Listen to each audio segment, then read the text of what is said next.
Anticipation builds for Call of Duty Black Ops 6. The upcoming release is generating significant excitement and apprehension among gamers. Treyarch is set to revolutionize the franchise with innovative movement features, game mechanics, and a fresh arsenal of weapons. If this is your first time here on the channel, welcome, and if you are returning, welcome back. Feel free to light up the comment section as we go along. Let's get rolling.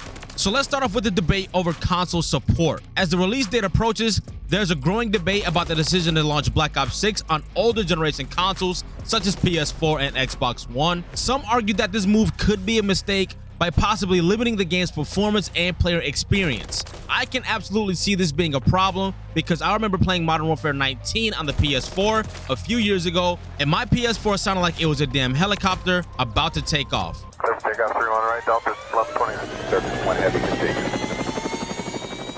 Not only that, I was losing frames significantly. And again, this was Modern Warfare 19. Ultimately, I do think this is a way for them to make more sales. Not everyone is able to purchase the latest gen consoles, such as the PS5 or a PC with the specs that are able to run Black Ops 6.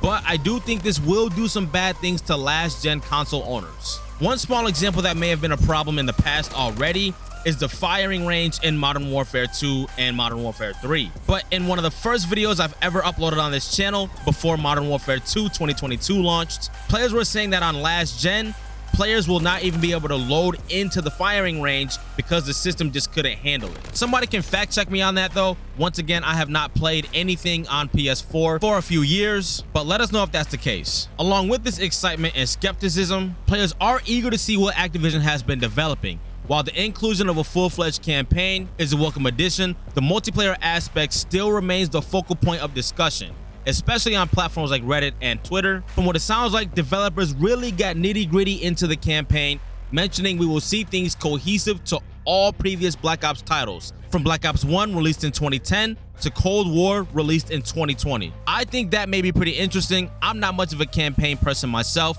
but this does have me very curious. Let us know what you think though. So with multiplayer, we are supposedly getting a new era of multiplayer. This could mean so many different things. Recent Call of Duty titles have heavily emphasized the multiplayer experience. BO6 presents an opportunity for Activision and Treyarch to experiment by potentially removing one of the series' most controversial features, SBMM. I'm not entirely sure if I believe this. Nigga, you cap. You ain't risking your life for some shit you don't know. Not to be that guy, but I think this may be part of their marketing strategy. It happens every year. There's always one or two things that developers do during the marketing season that they think will get players wanting to invest in the game, make pre-orders for the game itself or beta access, etc. This is something I'll believe when I see, but I doubt it. Skill-based matchmaking has been one of the main issues with the Call of Duty community for years.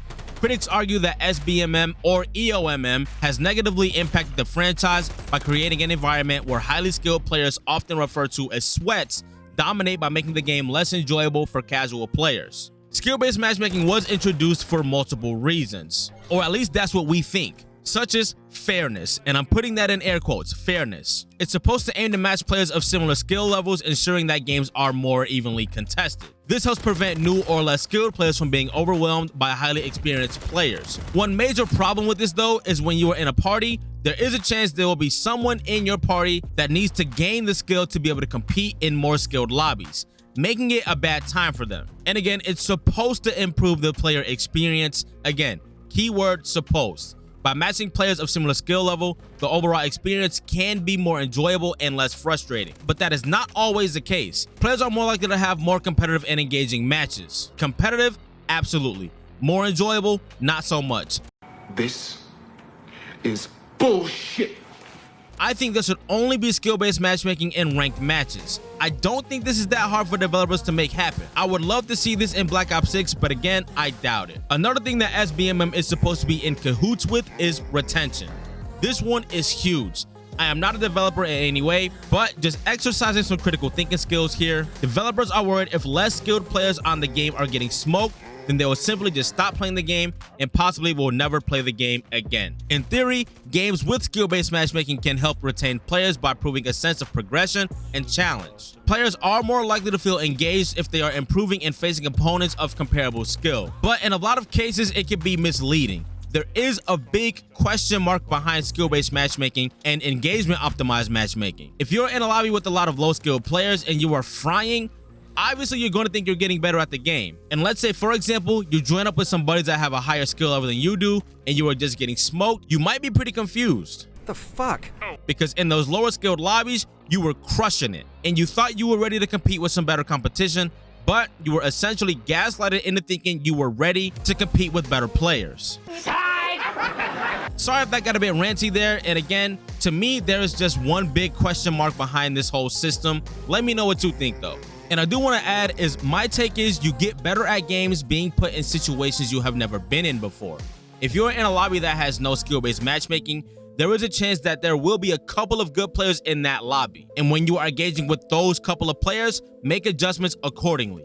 Now, I know this isn't always the case. Sometimes you run into lobbies where everyone is partied up and sweating, but a lot of the times there are parties of just 2 and 3 that you do still have a fighting chance to get some of that experience. All that being said though, even with the big question mark and lack of transparency, SBMM does have its benefits. I have heard players say that SBMM is the best thing that has happened to gaming. BO6 will have the potential to be one of the best CODs ever if they actually stand on the fact that they might remove skill-based matchmaking. If you made it to the end of the video, thank you for sticking around. I'll drop 2 more videos for you right here. And if you like the content, consider subscribing as we chase down our first 1K subs here on the channel. Thank you all for your time. All y'all take care, and I'm out.